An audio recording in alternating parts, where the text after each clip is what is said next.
called frauds by God and the synagogue of Satan in the Bible. Yes, the same people who bombed and killed 28,000 innocent women and children. The same people who funded the transatlantic slave trade and were majority of the slave owner themselves. Oh, you didn't know that, did you? Well, yes, it's true.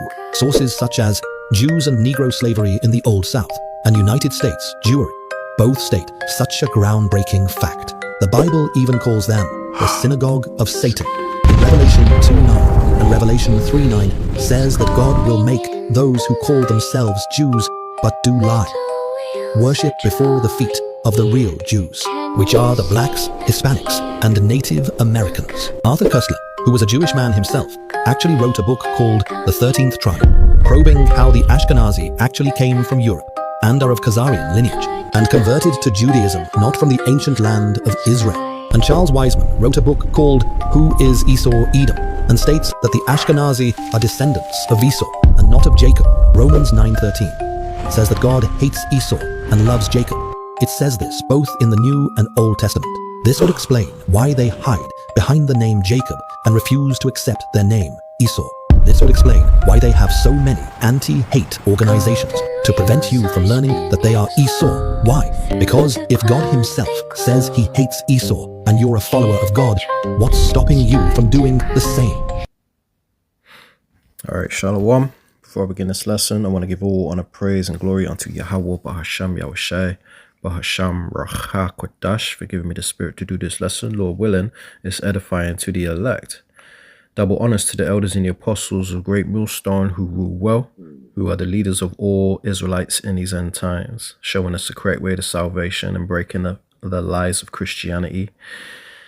And shalom to you, Akwaf, in order, meaning you Israelite sisters that are in order. Shalom to you, all right? And shalom to you Israelites teaching on the highways and hedges, giving up your body as a living sacrifice to bring out this gospel to the elect.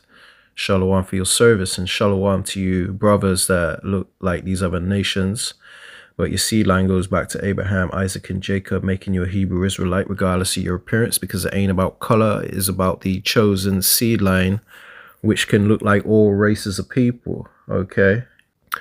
So therefore we're not the black Hebrew Israelites as people like to call us, we're just the Hebrew Israelites of the Holy Bible, which was scattered among all nations and look like all nations, all right? Shalom. Now, this lesson is an expose, okay, because, you know, a lot of people are starting to figure out that those fake JEWs living in our land are not the real JEWs, okay, but they are imposters, and it says it all throughout the Bible, okay, and this is just going to be a short one.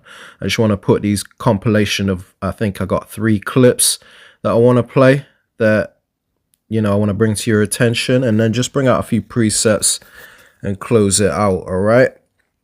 Now, because I'm literally about to rush off to the plantation, so I thought I'd just squeeze this in real quickly. But, all right, so the first precept I want to bring out is in the book of Jeremiah, chapter 49 and verse 10. Yeah, I'll just read verse 10 and get to the point. It says, "But I have made Esau bare. I have uncovered his secret places, and he shall not be able to hide himself. His seed is spoiled, and his brethren and his neighbors, and he is not." So the Lord is saying here that he's made Esau bare, the so-called white man. The Edomites said the so-called white man, that Esau is Edom. All right, and the Lord is exposing them. Okay, and showing the world that, you know, they're not the JEWs of the Bible. They're Edomites. They're actually Amalekites, and Amalek was the grandson of Esau, okay? And that became a tribe of the Edomites, okay? And, you know, they're hiding themselves under Israelis or JEWs, but, you know, us in the know that, you know, they are the Edomites of the Bible, because the Bible said that he would make Esau bare and uncover his secret places, and he shall not be able to hide himself. They've been trying to hide themselves under the name British, German, Russian, French, Israeli, and so on and so on. But they're all the same people. They're all the same biblical nation, okay, which is the Edomites.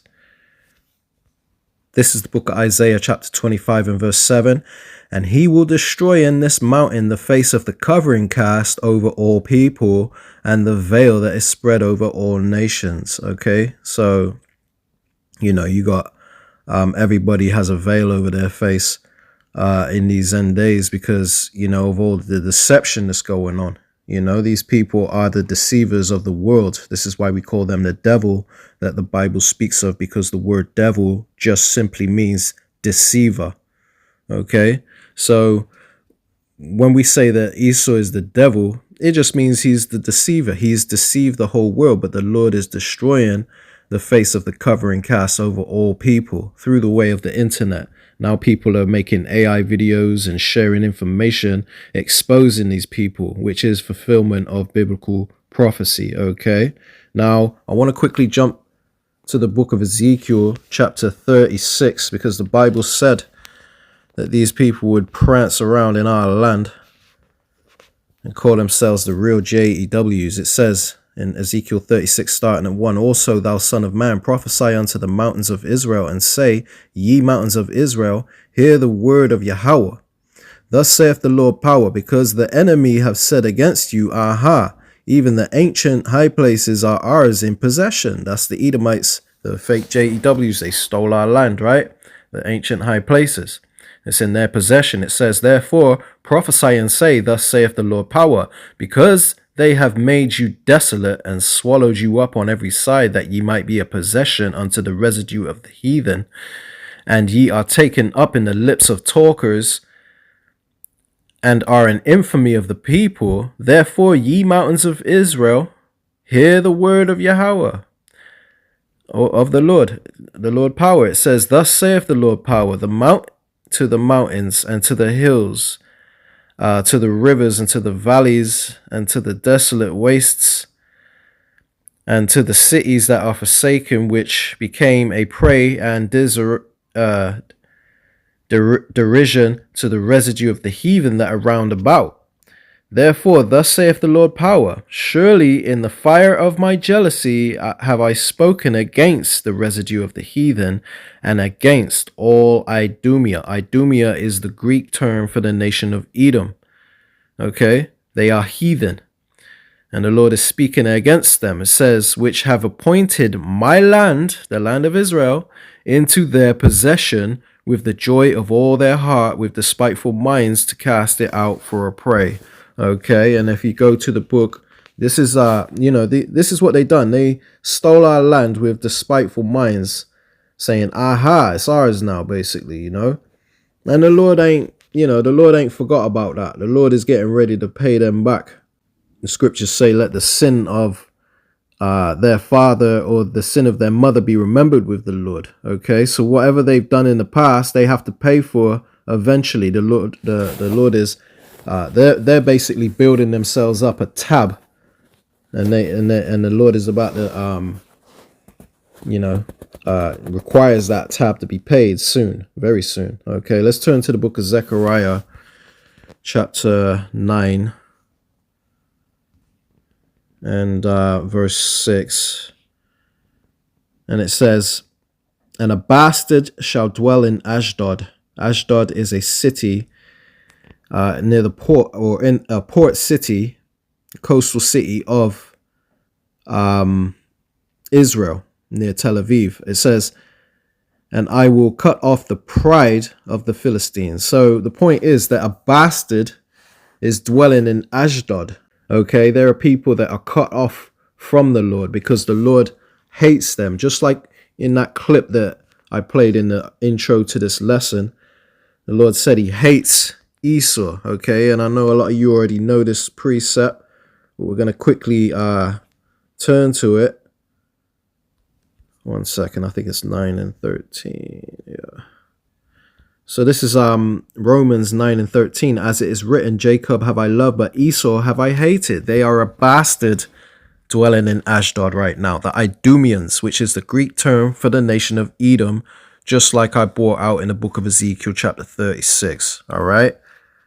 Now, Let's turn to the book of Luke, chapter 21. I'm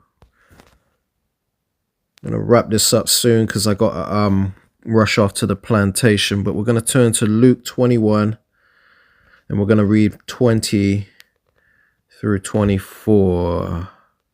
It says, "And when ye shall see Jerusalem compassed with armies, then know that the desolation thereof is nigh. Then let them which are in Judea flee to the mountains, and let them which are in the midst of it depart out, and let not them that are in the countries enter therein too. For these be the days of vengeance, that all things which are written may be fulfilled." Okay, that's talking about during 70 AD when Jerusalem was besieged by the Romans, and we had to flee into the mountains. And the Lord is basically telling us beforehand that we should flee, okay? Because, you know, a lot of them didn't flee and fell by the edge of the sword. We fled into Africa, okay? It says in verse 23, "But woe unto them that are with child, and to them that give suck in those days, for there shall be great distress in the land, and wrath upon this people." Okay, so that's, you know, the siege of Jerusalem in 70 AD is speaking about. It says, "And they," this is the point right here, "and they shall fall by the edge of the sword, and shall be led away captive into all nations." We were scattered.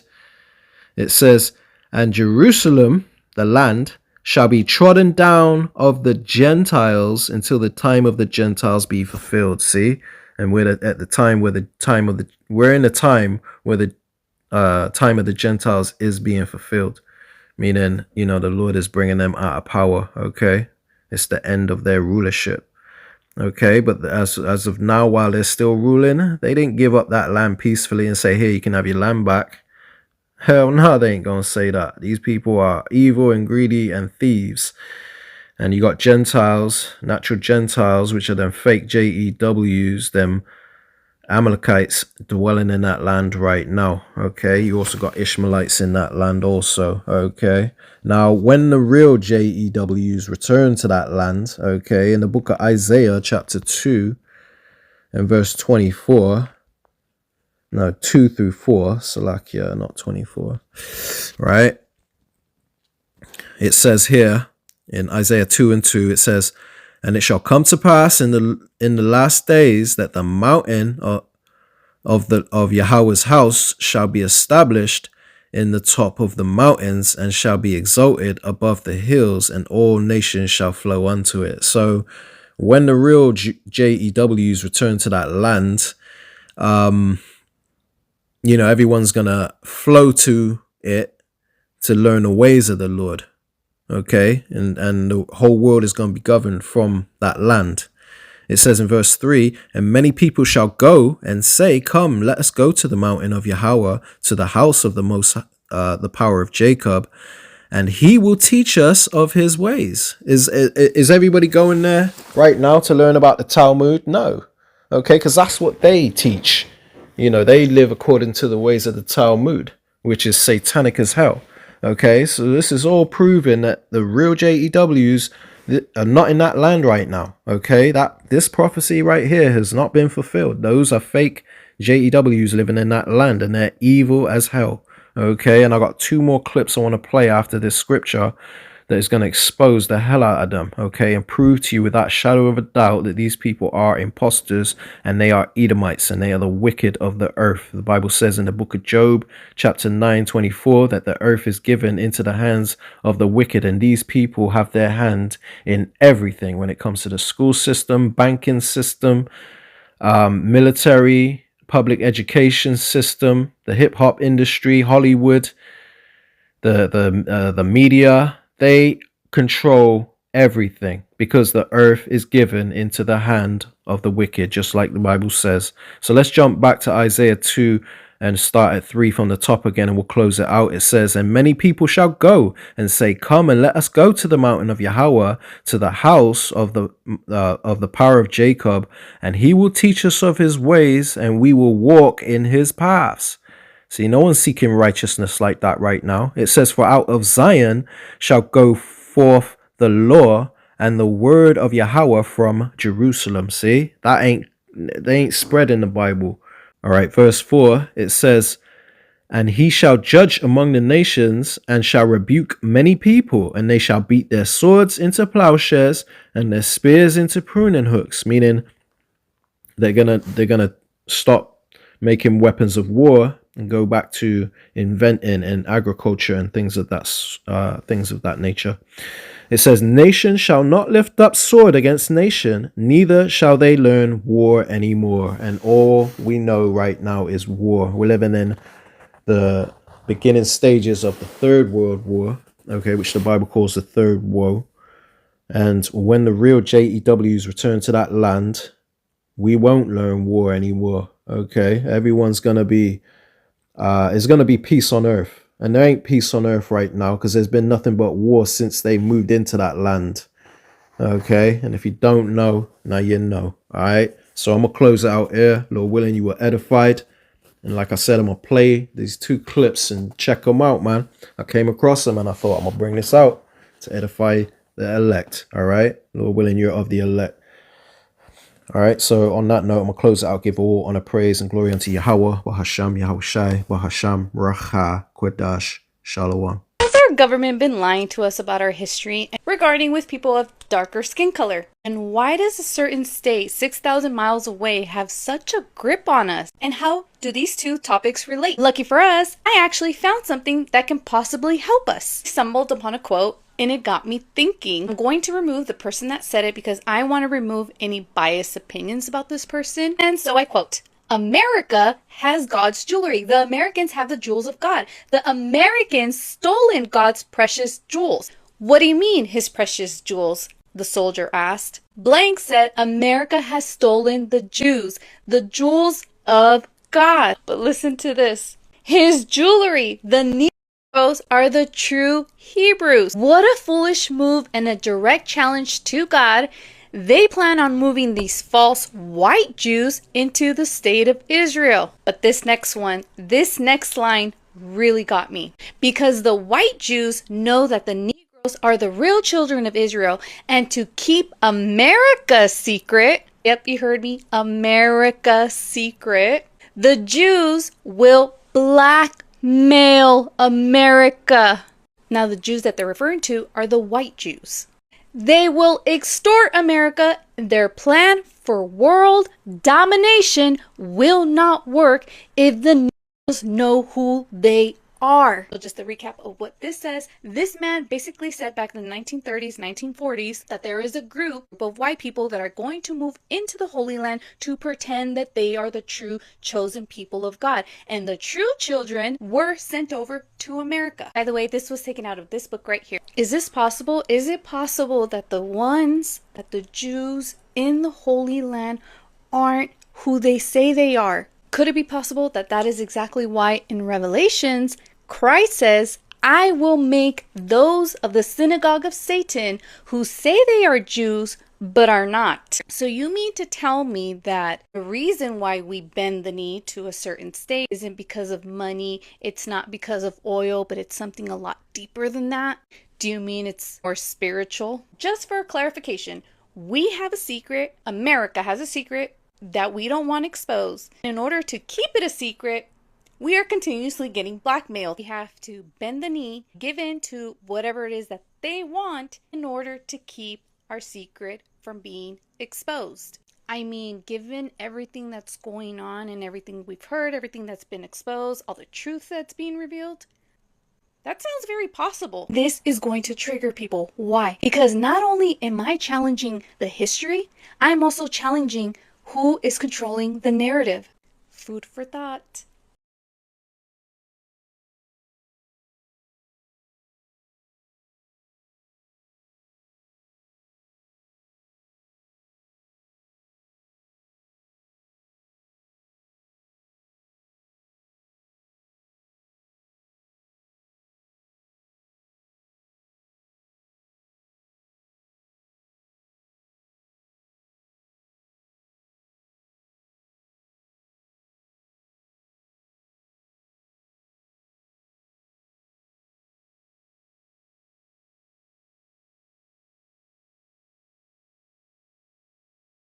documentary that was entitled From Hebrews to Negroes. Information that actually came from Israel itself, or what was before Israel. It was really just Palestine before Israel became a nation. Look up Abraham Pollock. This is incredible.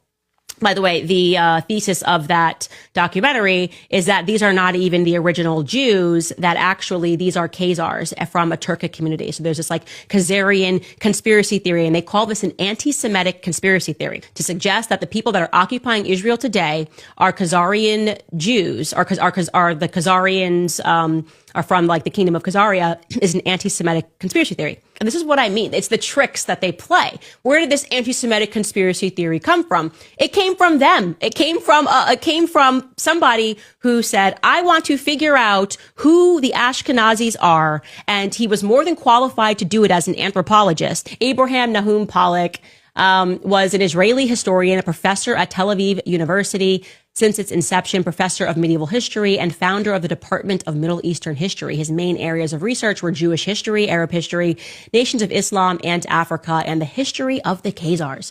Now scroll down, and again, I am doing this all live, so it might take a second here.